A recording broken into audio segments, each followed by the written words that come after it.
welcome back to my channel and welcome to a brand new video. I hope you guys are doing absolutely fantastic. So today I wanted to talk about fragrances that I feel are highly underrated. I don't hear a lot of them being talked about on YouTube, on TikTok, Instagram, and so I want to bring them to the forefront and give them a little bit of limelight. I think they're all absolutely stunning, but the girlies just don't know too much about them. So we're going to chat about some fragrances that I absolutely love from my collection that I feel you guys need to give a try. And if you're new to the channel, please go ahead and subscribe if you haven't already. My name is Karina and we do a lot of beauty and lifestyle content, so subscribe. And let's just start talking about these fragrances. I have them here in this little baggie and I'm just going to pull them out and start talking. It's not going in any particular order. That's what I wanted to say. Oh, I thought there was a bug on my ceiling. Oh my God. Anyways, let's start talking. So the first one I'm going to talk about is this one. And I apologize if I bring up a fragrance and it's discontinued because I didn't really research these. Hopefully they're not. Anyways, this is Flower Bomb Midnight from Viktor and Rolf. I don't hear the girlies talking about this fragrance, but it is one of the most sexiest date night fragrances. I feel like it takes Flower Bomb, the original one, and gives it a little bit more smoothness. It gives it a little bit more sophistication. But there's something about it that just is very much that evening, sexy, sensual fragrance. It almost is if I mixed Flower Bomb, Carolina Herrera, Good Girl, and a little tiny bit of a touch of Black Opium together, I would get this fragrance. It's so beautiful and I'm super surprised that not more people talk about it. It's really gorgeous. Check it out if you haven't already. The next fragrance that is highly underrated is from the YSL Private Collection. I don't hear a ton of people talking about this collection, and when I tell you they have some stunning fragrances with the private blend, I do not joke. And the quality is incredible, from packaging to the way they last, to the way they project. It's so good. This one is Magnificent Gold. If you love vanilla fragrances, this is definitely you want to try out. The bottle is beautiful. So in the private line, they do have different bottles. They have ones that are like this, which is like the gold. And then they have ones that are completely see-through. You can actually see the juice. This one is Magnificent Gold, and such a smooth vanilla, such a smooth vanilla.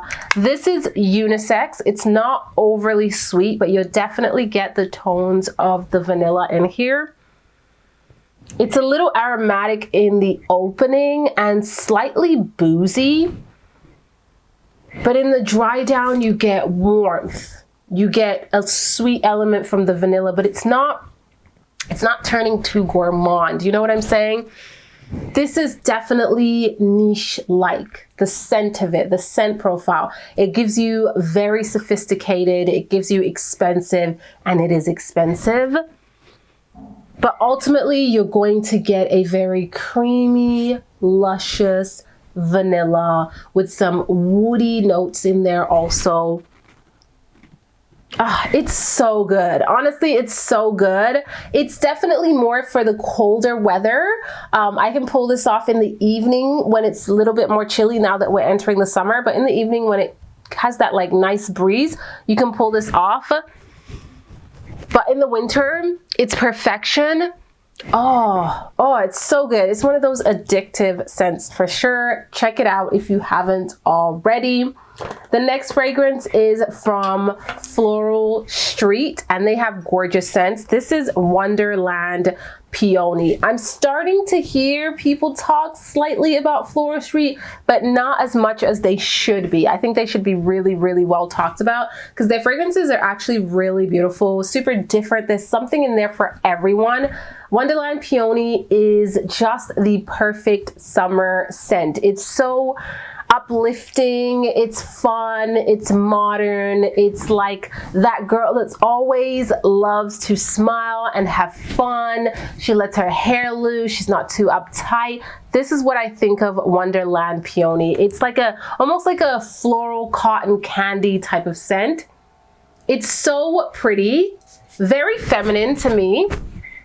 Very refreshing, very mood uplifting. Honestly, such a gorgeous, likable scent. It's easy to approach. I can see so many people loving this as their signature scent. So if you haven't tried Wonderland Peony, give it a try. There's so many within this line that I actually really like. There's Vanilla Orchid that I like. There is Black Lotus that I really like. But I wanted to showcase Wonderland Peony because it's perfect for those warmer days, and it's so girly. I love this one. It's very much that mood uplifting scent that always puts a smile on my face, and it's so easy to wear. Like no matter where you're going, how you're dressed, it kind of goes with the vibe. The next fragrance that I have is from Kilian. We hear about love don't be shy, love don't be shy. How about Woman in Gold? Okay, get you something a little bit more sophisticated. Get you something a little bit more elegant. Woman in Gold, if you love vanilla, again, I love vanilla, you are going to enjoy Woman in Gold. It is definitely a little more mature, I want to say. There's this kind of powdery dry down that for some might not be incredible, but I really love this one. The bottle is stunning, and what I've noticed with me and Kilian, the white bottle fragrances I can tolerate. The black bottle fragrances, I've tried about 4 of them and they just don't work out for me. I think they're just a little too loud for me. They're just a little too obnoxious for me, but the white bottles and even the red bottles, they smell really good. She's elegant. She's sophisticated. This is a powdery floral vanilla scent, okay? It's actually pretty unique to me, the way it dries down, because you still get those floral tones, but you're gonna get like a layer of silky powder and then that vanilla on there. Oh, she's heavenly. She's heavenly. Again, I will stress, it's slightly more mature, I find anyways, but definitely when I'm in all white, very neutral colors, hair pulled back or even down with a little bit of a curl, super natural, soft makeup. I'm going to a business meeting. I'm going to, you know, a lunch date with a girlfriend. I can pull this off, but I feel like I have to be a little bit more dressed up to wear this one, like casual chic type of wear. Really beautiful. If you love vanilla, if you love a powdery scent, that's one to try out. The next scent that I have here is from Byredo. We hear about Blanc, Mojave Ghost, but I don't hear a ton of people talking about 11th Hour. And this is slightly new. Well, it's actually quite new in my collection, and I think it's so gorgeous. This is a very slightly woody, creamy, boozy fragrance. It's honestly very unique, quite unisex, because to me this doesn't pull super woody and it doesn't pull sweet at all.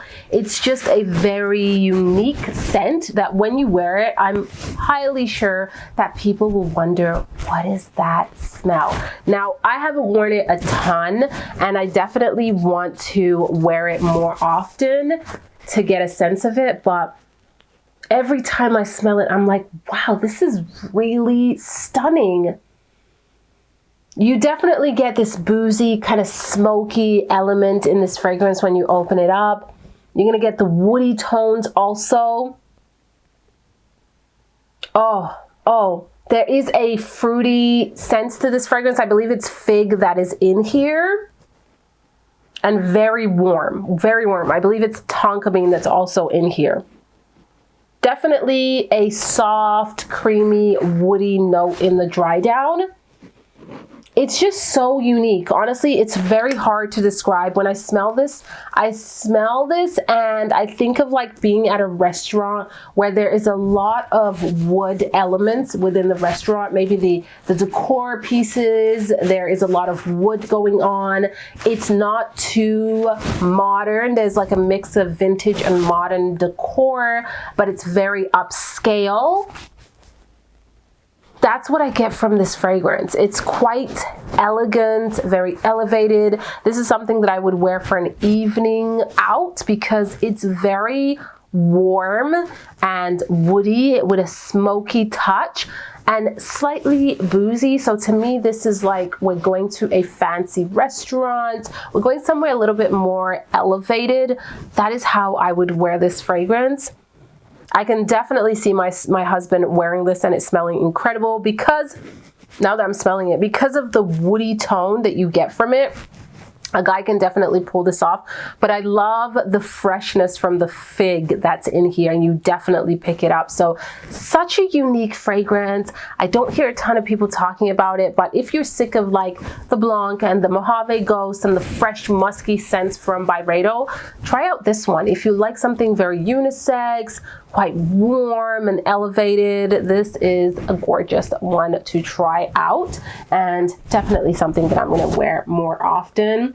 Now, the next one, is she highly underrated? I'm going to say yes, and that is Gucci Flora Gorgeous Gardenia. Now, I do think that it's starting to kind of make its way more and more often in the perfume or fragrance community here on YouTube, but I just love this scent, and I'm so surprised that I didn't get it sooner. But as soon as I got it into my collection, I could not stop wearing it. Love that the notes are right behind here. So there's white gardenia, there is jasmine, there's pear blossom. This is a very feminine floral scent. It's super fresh, bright, sweet, uplifting.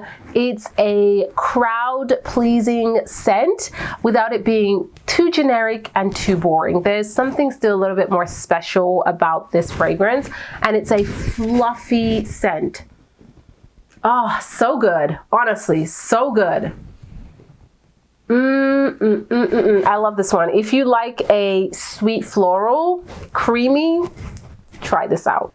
So last but not least, I'm going to talk about a Parfums de Marly fragrance. We talk about Delina Exclusive, Delina La Rose, Cassili, but Athalia is stunning. Okay, this is the epitome of sophistication. Delina is a beautiful woman. She truly is a beautiful woman. But Athalia has more confidence. Athalia is a boss. Athalia definitely turns heads, but in a way where it's like, wow, okay, who is she? She's important.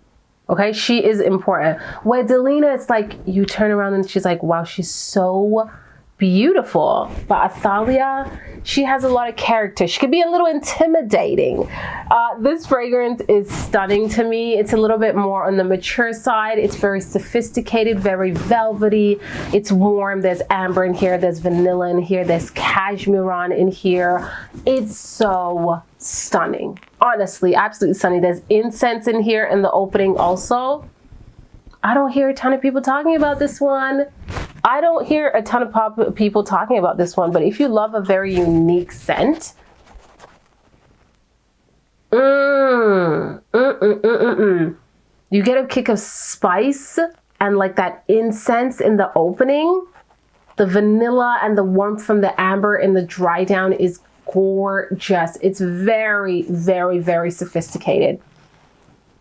So elegant. So lavish. Oh my goodness. I am so surprised that more people talk about it. I will emphasize that I do find this to be a little bit more mature, and maybe that is why I don't hear a ton of people talking about it. But I do love my fragrances that smell like a grown woman, and this to me smells like a grown, sophisticated, elegant, mature, stunning grown woman. So guys, that is it for this video. I hope you enjoyed it and saw something new and cool today. I wanted to showcase fragrances that don't get enough love, but I think that they are all absolutely stunning and worth checking out. So leave your comments down below and let me know, what is the most underrated fragrance in your opinion? Comment down below, and I will see you all on the next video. Ciao!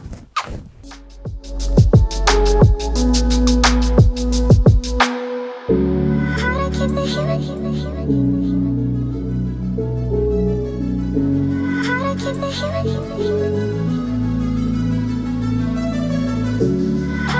healing.